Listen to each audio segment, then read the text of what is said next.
want to talk about Deuteronomy chapter 28 as one of the most important chapters about Jesus's leadership, or the God of Israel's leadership at the end of the age.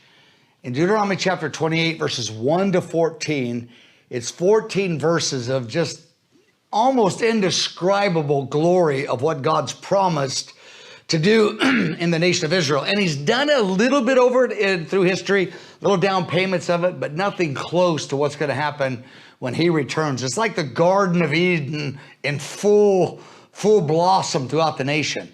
Those 14 verses, he says, I'm going to make you the head of all the nations. I'm going to make you excel above every other nation in everything.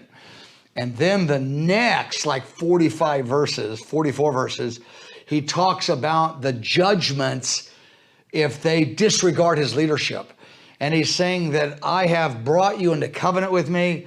I've been gracious to you. I've promised you world leadership. I've promised you the glory of God in every dimension.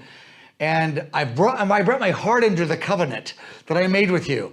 And it's critical that you respond to me. And I have judgments, not because I'm writing you off, because I'm waking you up. Because I want you to be awakened to what my purpose is for you as a nation.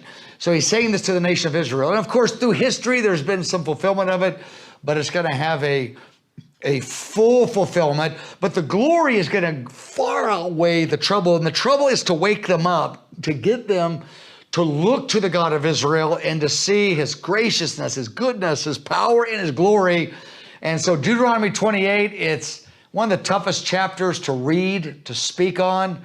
The negative, the judgments, but if you see the judgments are to wake them up for the glory, then it does make more sense. That's Deuteronomy chapter 28.